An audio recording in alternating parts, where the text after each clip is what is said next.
말씀 보겠습니다. 사도행전 4장 5절부터 22절까지인데요. 너무 본문이 길어서 12절까지 끊어서 읽고 또 12절까지 오늘 말씀을 보도록 하겠습니다. 사도행전 4장 5절부터 12절 말씀 함께 읽겠습니다. 사도행전 4장 5절부터 12절입니다. 제가 먼저 읽을게요. 이튿날 관리들과 장로들과 서기관들이 예루살렘에 모였는데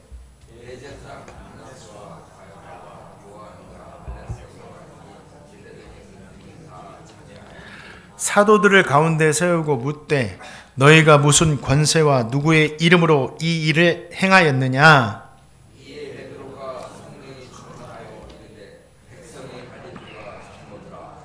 만일 병자에게 행한 착한 일에 대하여 이 사람이 어떻게 구원을 받았느냐고 오늘 우리에게 질문한다면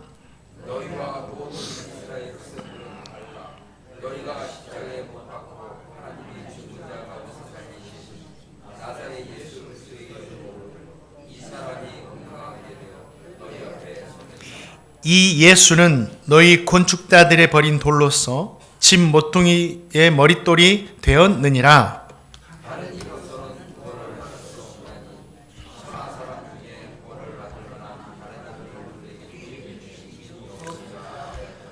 아멘. 오늘 말씀은 모두가 잘 알고 있는 말씀을 다시 한번 묵상하고 되새기는 시간입니다. 그렇지만 알고 있는 말씀이 가장 중요한 거예요. 알고 있다고 그냥 소홀히 듣지 마시고 이 말씀이 생명이니까 잘 들으시고 한 주간 이 말씀 붙들고 또 승리하며 살아가시기를 축복합니다. 사도 베드로가 성령의 충만함을 받고 복음을 전하자 3,000명이나 되는 사람들이 회심을 하잖아요. 부럽습니다. 그리고 나면서부터 걷지 못했던 사람을 고친 후에 또 복음을 전하자 이번에는 남자의 수만 무려 5,000명이나 되는 사람들이 예수님을 믿게 되죠. 그러자 예수님에 대한 소문은 급속도로 퍼져나가기 시작합니다. 이 일에 대해서 위기를 느낀 종교 지도자들이 몰려와서 그들을 붙잡아가지고 더 이상 복음을 전하지 못하도록 가로막은 후에 하룻밤 이렇게 묶어두고 다음날 신문하는 내용이 오늘의 말씀이에요. 이 신문하는 내용을 통해서도 저 성도님에게 주시는 귀한 신앙의 교훈과 은혜가 있습니다. 유대의 최고의 권력 기관이었던 산헤드린의 공의회가 소집이 되었습니다. 현직, 전직 대제사장들이 모였고 족장들과 서기관들 그리고 대제사장의 가문에 속한 많은 사람들이 총 출동해가지고 모였어요. 이게 무슨 이유에서 그랬느냐? 베드로와 요한이 행한 일이 그들에게 그만큼 심각하고 중대한 사안으로 받아들여졌기 때문이에요. 병자 한 명 고친 것이 또 복음 전하는 것이 뭐가 그렇게 대단하다고 이렇게 산헤드린의 공의회까지 모이게 되었느냐. 그런데 그들이 이 일을 가지고 문제 삼았던 것은 뭐냐면 베드로와 요한이 단순히 병자를 치유했다. 이것을 문제 삼은 것이 아니에요. 이 병자의 치유를 누구의 이름으로 했어요? 예수의 이름으로 행했기 때문에 문제를 삼은 거예요. 또 예수가 하나님의 아들이시다라고 복음을 전했기 때문에 문제를 삼은 겁니다. 예수가 누구예요? 예수가 종교 지도자들에게는 나사렛 이단의 우두머리, 나사렛 이단의 우두머리, 또 신성 모독자, 하나님이 자신이 아들 된다. 하나님을 신이신 하나님을 인간의 위치까지 끌어내려 버렸어요. 그렇기 때문에 신과 인간을 동일시했다. 신성 모독이다 해가지고 예수님을 죽였던 사람들이 바로 이 종교 지도자들이죠. 그런데 진짜 예수님의 이름으로 치유가 되고 예수님이 하나님의 아들로 복음이 선포가 되면 이 소식이 사람들에게 사실로 받아들여진다면 단순하게 이들은 우리가 잘못 알았지 하고 체면만 손상되는 것이 아니라 그들이 가진 성경의 권위, 종교 지도자들이라는 이 정당성 이 자체가 근본부터 무너질 수가 있었습니다. 다 잃어버리게 되는 거죠. 그래서 이 사안에 대해서 결코 가볍게 넘어갈 수가 없었고 종교 지도자들이 모여가지고 그날 밤에 심각하게 이 일을 어떻게 할 것인가 논의를 한 거예요. 그들이 모여서 논의한 게 뭐예요? 예수님의 이름으로 치유가 일어났다면 그분이 정말 하나님의 아들이 아닐까? 우리가 잘못 판단한 것이 아닐까? 우리가 하나님 앞에 큰 죄를 행한 것이 아닐까? 이렇게 자신들을 돌아보는 회개하며 논의를 했다면 진짜 잘 된 거죠. 그런데 그들은 그런 논의를 하지 않았어요. 어떻게 하면 다시는 예수의 이름을 전하지 못하게 할까? 어떻게 다시는 예수의 이름으로 이런 일을 행하지 못하게 할까? 어떻게 이 소문을 막아낼 수 있을까? 이 논의를 했던 거예요.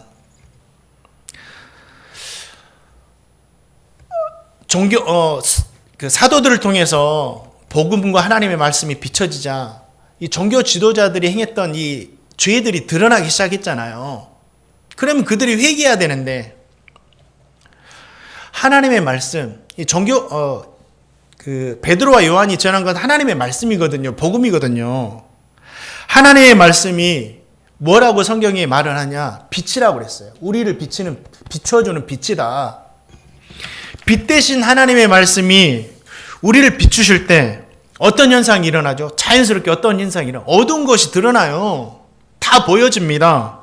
그러니까 빛 대신 하나님의 말씀이 우리 가운데 딱 조명되면 우리가 하나님의 말씀에서 벗어난 이 죄악들이요 다 드러나게 되어 있는 거예요. 이게 은혜예요. 하나님의 말씀 앞에 우리의 허물이 드러나는 것이 은혜입니다. 새롭게 될 기회를 주시는 거니까. 그럴 때 어떻게 해야 돼요? 두렵다, 창피하다, 무섭다. 그러면서 허물과 죄를 부인하고 거부하고 가리기 위해서 종교 지도자들처럼 노력하면 안 됩니다. 빛 대신 하나님의 말씀 앞에 드러난 우리의 죄를 해결해야 되죠. 거울 앞에서 우리가 우리의 모습을 볼 때 예쁜 모습도 보이겠지만 때로는 화장도 잘못되고 때로는 단추도 잘못 잠궈지고 때로는 깨끗한 옷을 입었는데 또 더러운 것도 묻어있고 그러면 고치잖아요. 그냥 무시하고 막 그래 살아갑니까? 고치잖아요. 마찬가지예요. 하나님의 말씀이 우리 가운데 비춰지면 우리의 잘못된 모습을 보고 고치는 것이 바람직한 거예요. 그런데 종교 지도자들은 그렇지 않아요. 회개하고 새롭게 될 기회를 말씀을 통해 주셨음에도 불구하고 종교 지도자들은 오히려 예수님의 능력을 행하고 복음을 전한 사도들을 잡아가지고 그들을 오히려 죄인 취급했다라는 거예요. 니들이 잘못한 거다. 왜 이런 일을 행하느냐. 그 말씀이 사도행전 4장 7절 말씀이에요. 우리 한번 읽어보겠습니다. 읽겠습니다. 사도행전 4장 7절 말씀 시작.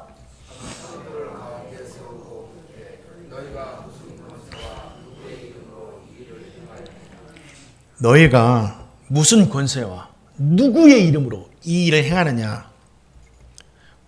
종교 지도자들이 몰라서 했던 질문이 아니에요. 종교 지도자들은 사도들이요 예수님의 권세와 예수님의 이름으로 병자를 치유한 사건을 다 알고 있었어요. 예수님의 복음 전한 것도 다 듣고 있었어요. 베드로와 요한은 병자를 아무도 모르게 치유하지 않았잖아요. 많은 사람이 오가는 장소에서 성전 미문 앞에서 나사렛 예수 그리스도의 이름으로 일어나 걸으라 하면서 일으키잖아요. 많은 사람들이 보잖아요. 공개적으로 했잖아요. 종교 지도자들 다 보고 듣고 있었어요. 그래서 이것은 그에 대한 대답을 듣기 위해서 한 질문이 아니었습니다.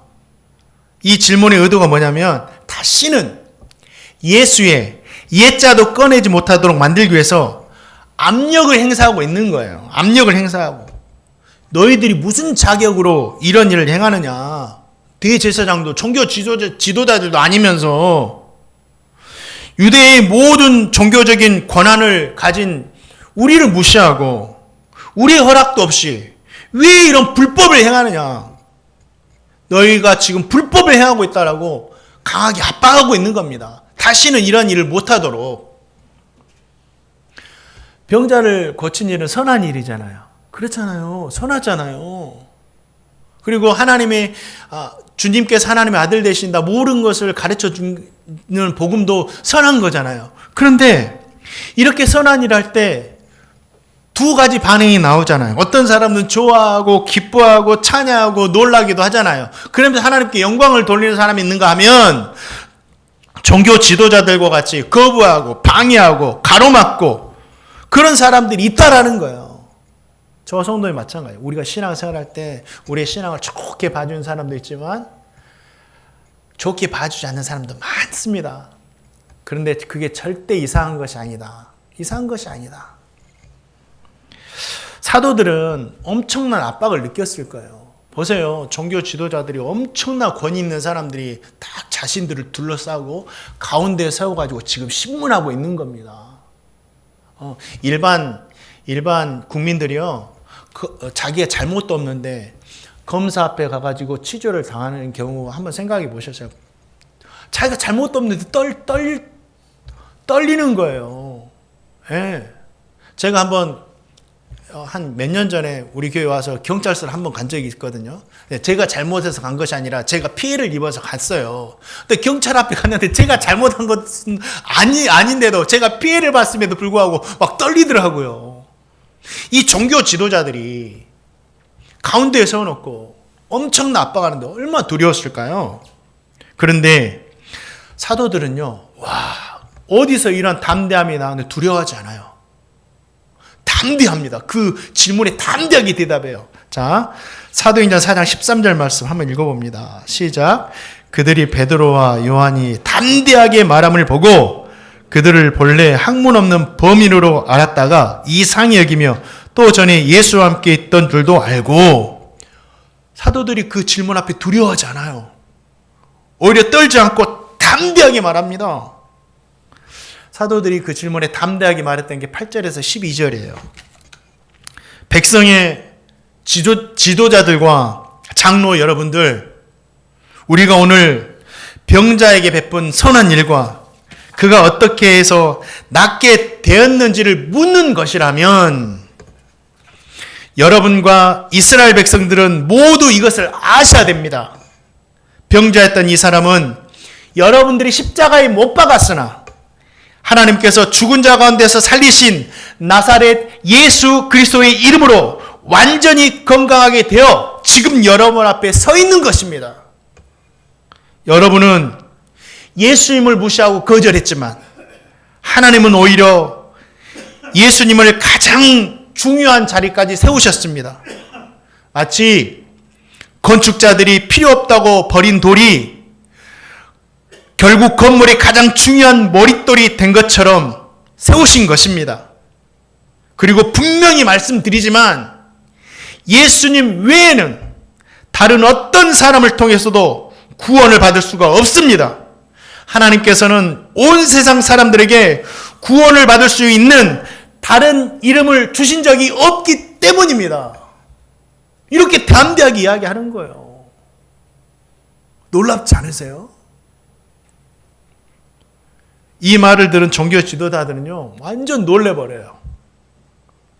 베드로와 요한은 제대로 배우지도 못한 보잘것없는 사람인데 어떻게 우리도 반박할 수 없을 정도로 이렇게 담대하게 논리적으로 이런 말을 하느냐.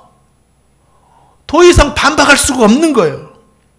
심지어요, 건축자들이 버린 돌이라는 비유를 통해서 종교 지도자들이 예수님을 쓸모없게 여겨가지고 버렸던 죄까지, 십자가에 못 박은 죄까지도 이 말씀을 통해서 도전 주고 있는 거예요. 니들이 예수님을 죽였다. 니들이 예수님을 버렸다. 맞아요. 종교 지도자들의 생각하는 것처럼 베드로 요한은요, 제대로 배우지도 못한 보잘것없는 사람이에요. 배웠다고 해봤자 어렸을 때부터 율법이고 예수님께 3년 배운 거죠. 베드로와 요한도 병자를 고치면서 이 사실에 대해서 인정했습니다. 그리고 사람들에게 자신들이 병 고치는 것에 대해서 막 주목하자 뭐라고 합니까? 왜 우리를 주목하느냐? 난 내가 한 것이 아니다. 우리는 그런 능력이 없다라고 자신들도 이야기해요. 그러면 왜 이렇게 담대하고 논리적으로 지혜롭게 대답할 수 있었느냐? 8절 말씀. 성령께서 충만하게 하셨기 때문에, 충만하게 하신 성령님께서 그들에게 말할 수 없는 지혜를 주셨기 때문에 그들이 이렇게 담대하게 이야기한 거예요. 성령께서 지혜를 주시는 거예요. 사랑하는 성도님들, 우리에게 지혜가 없다고, 두렵다고, 힘이 없고 권세가 없다고 두려워할 필요가 없어요. 우리에게는 함께 하신 하나님 성령께서 계시기 때문에 성령님께서 지혜 주시는 거예요. 성령님께서 담대하게 하시는 거예요. 저도 마찬가지. 요즘 기도할 때 마지막 기도는 제 자신을 위해서 기도하거든요. 요즘에 제 자신을 위해서 기도할 때 이런 기도가 막 나와요. 주님, 어찌 제가 그렇게 미련한지요.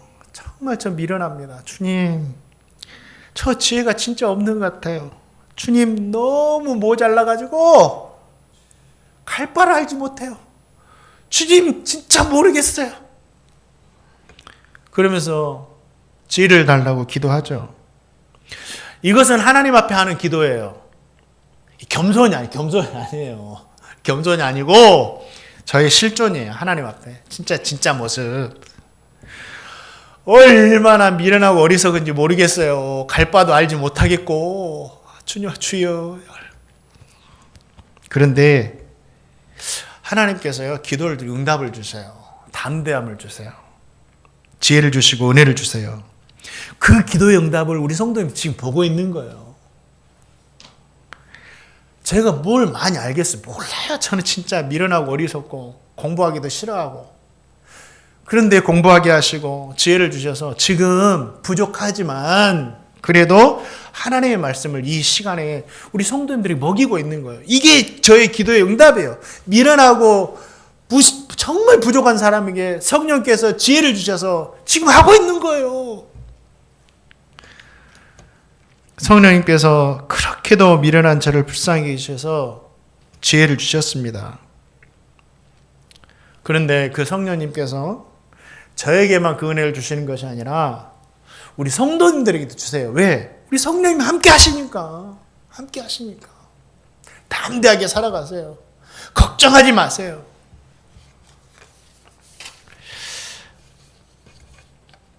또 사도행전 4장 12절 말씀도 우리가 한번 읽어보겠습니다. 이 말씀이 오늘의 말씀의 핵심인데 우리 말씀 이 한 주간 동안 좀 암송했으면 좋겠어요.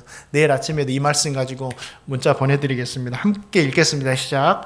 다른 이로서는 구원받을 수 없나니 천하 사람 중에 구원받을 만한 다른 이름을 우리에게 주신 일이 없음이라 했더라. 다 알고 계시잖아요. 예수님을 통해서만 구원 얻는다는 거 다 알잖아요. 근데 여기서 두 가지만 말씀드릴게요. 예수님만이 하나님께서 보내신 구원자이시다. 예수님만이 신이 인간에게 보내주신 구원자이시다. 예수님 누가 보내주셨어요? 하나님이 보내주셨다. 예수님은 이 땅에 어느 날 탄생하셔가지고 어느 인간처럼 스스로 진리를 깨닫고 자신이 구원자라는 깨닫고 구원자가 되신 분이 아니에요. 살다 보니까 내가 구원자임을 깨닫고 나를 믿으라고 하신 분이 절대 아니에요.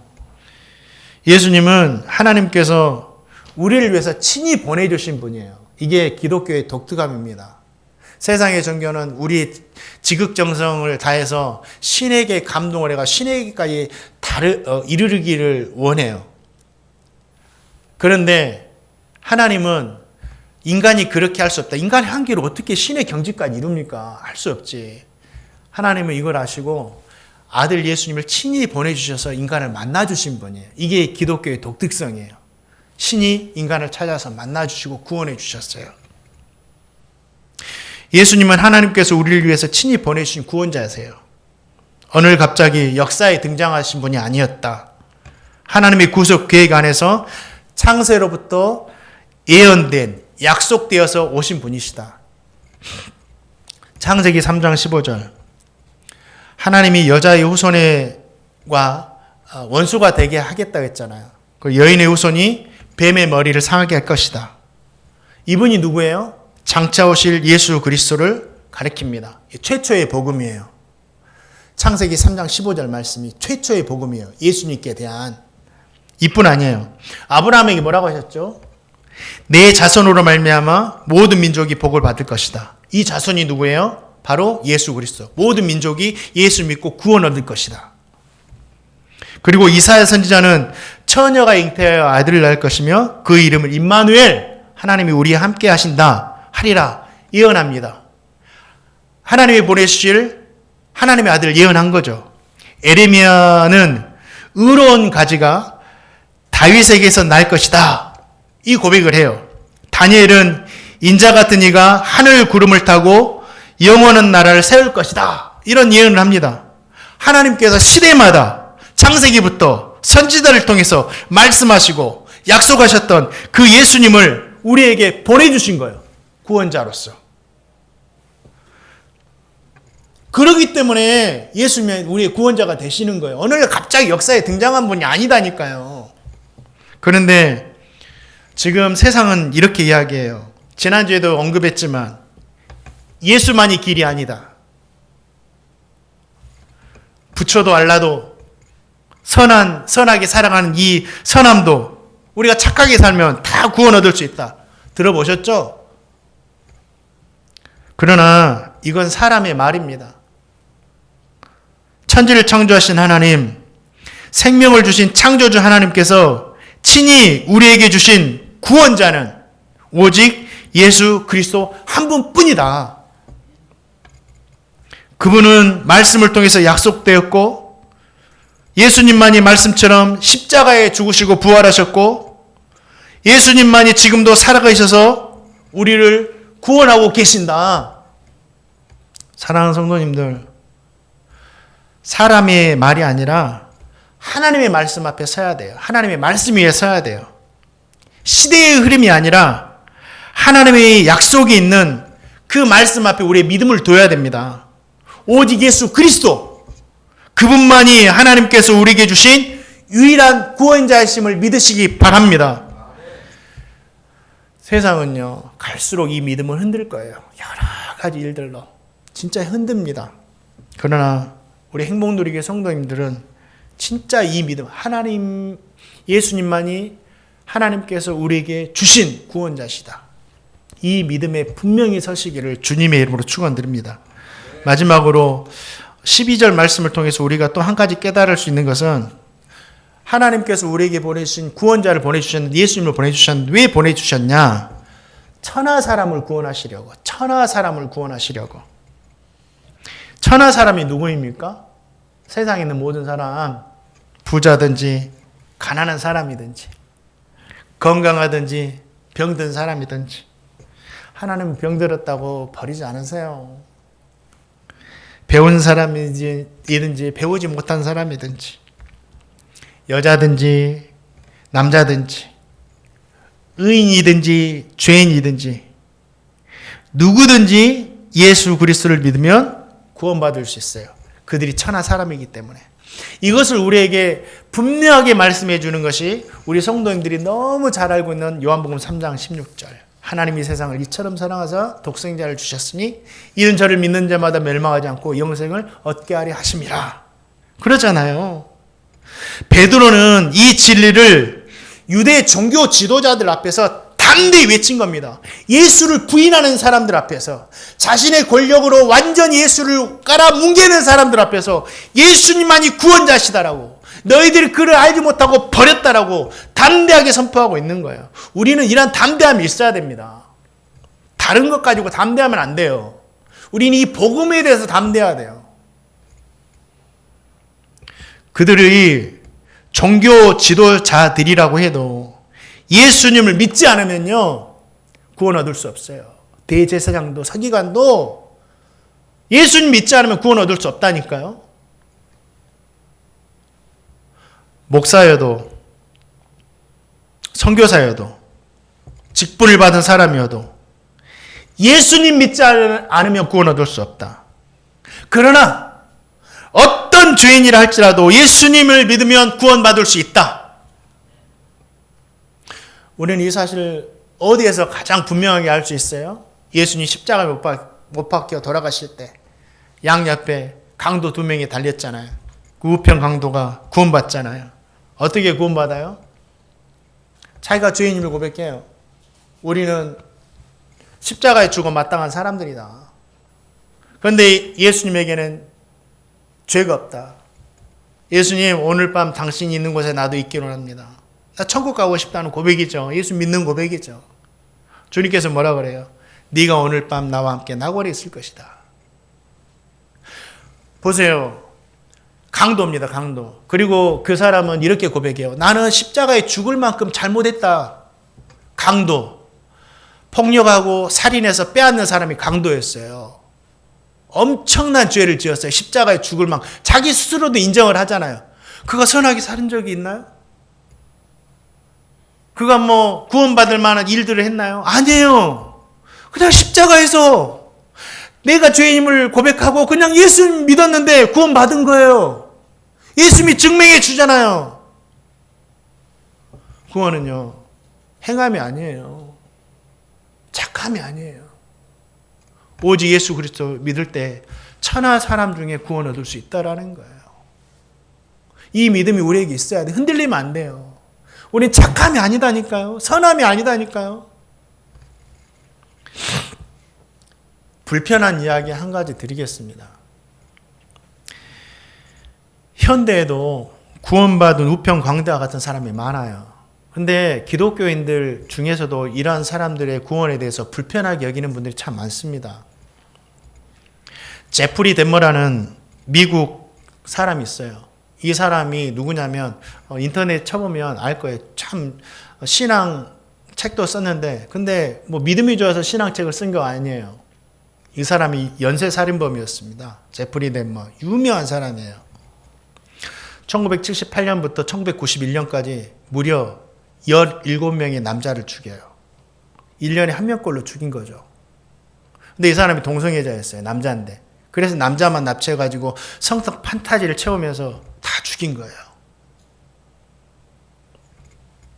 그런데 그가 감옥에 갇혔을 때 여러 가지 복음도 계속 누군가가 전해줬고 마지막에 로이 레이트 목사님이 찾아가서 그를 만나고 복음을 전합니다. 교도소 사역하시는 목사님들만 있거든요. 한국에도 계셔요.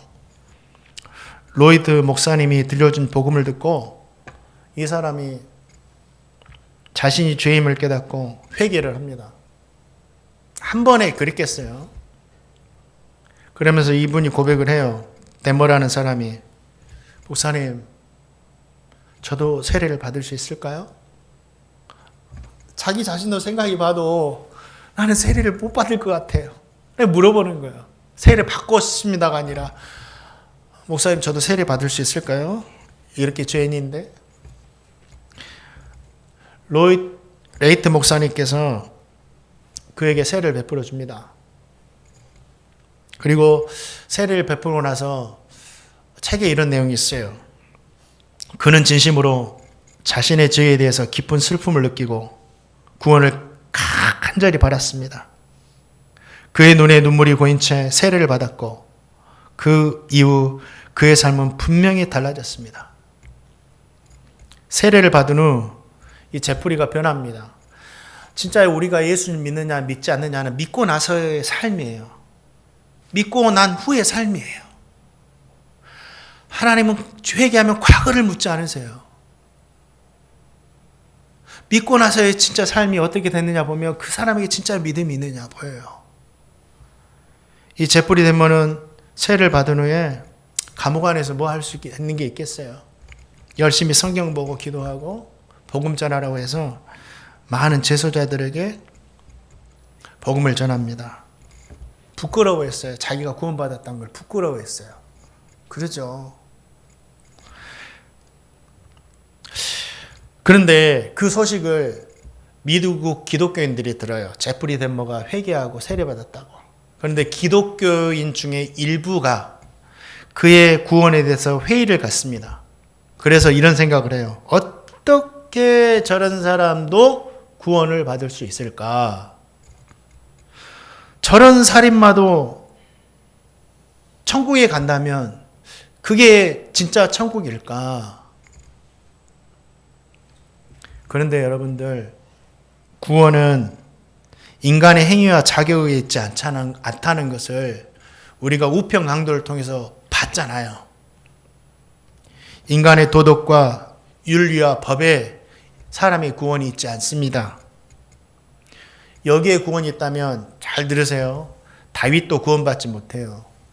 다윗은 더 큰 죄를 지었습니다. 바울도 구원받지 못합니다.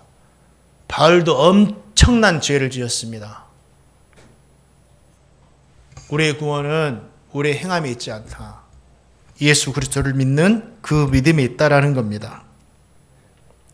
인간이 아무리 큰 죄를 지어도 예수님은 우리에게 예수님 우리에게 구원을 주셨고, 그 예수님의 사랑은 인간이 지은 어떤 죄보다 크다라는 거예요. 하나님의 사랑은, 하나님의 은혜는요, 그 깊이와 넓이를 측량할 수가 없는 겁니다. 이 세상의 모든 죄를 가져와도 하나님의 사랑에 비할 수가 없는 거예요. 하나님의 사랑은요, 이 세상의 모든 죄가 이렇게 모아져 있어도 그 죄를 다 덮기에 충분합니다. 그래서 신앙의 선배들은 그 주님의 은혜를 깨닫고 이런 찬양을 드렸죠. 하나님 크신 사랑은 증량 다 못하며 영원히 변치 않는 사랑 성도여 찬양하세. 그러잖아요. 하늘을 두루마리 삼고 바다를 먹물 삼아도 그 사랑을 다 기록할 수 없는 것이 하나님의 사랑의 은혜와 깊이예요. 사랑하는 성도님들, 하나님은요, 천하 사람, 죄인이든 의인이든지 지혜자든지 어리석은 이 천하 사람을 구원하기 위해서 하나님을 우리에게 예수님을 우리에게 주셨다라는 거야. 그런데 천하 사람이라고 할지라도 예수님을 믿지 않으면 구원 없다. 저와 성도님 모두가 인간의 생각과 이성을 뛰어넘으셔야 됩니다. 이 구원에 대해서는. 그래서 구원받는 믿음 위에 서서 저와 성도님 모두가 하나님의 자녀로, 정말 하나님의 자녀로 살아가시기를 주님의 이름으로 축원드립니다. 말씀을 맺습니다. 우리 성도님들, 오늘 말씀을 통해서 무엇을 느끼셨습니까?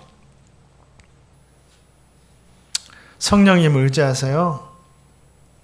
성령님의 지혜를 가지고 이 세상을 담대히 살아가자. 우리 한 주간도 우리 성령께서 지혜와 담대함 주시기를 제가 기도할게요. 진짜 담대함으로 살아가세요. 또한 하나님은 우리에게 뭘 주셨어요? 예수님을 주셨다. 얼마나 감사해요. 예수님까지 주신 분이 예수님보다 더 중요한 게 어디 있어요? 예수님보다 더 중요한 건 없습니다. 그런데 예수님도 우리가 요구하면 주셨는데, 하나님은 그냥 요구하지 않아도 주셨는데 그보다 못할 것을 우리에게 주시지 않을 분이 아니에요. 한 주간 동안 진짜 하나님께 구하시고 그 구하는 은혜로 살아가시는 제가 되고 우리 성도님 되시기를 주님의 이름으로 축원드립니다.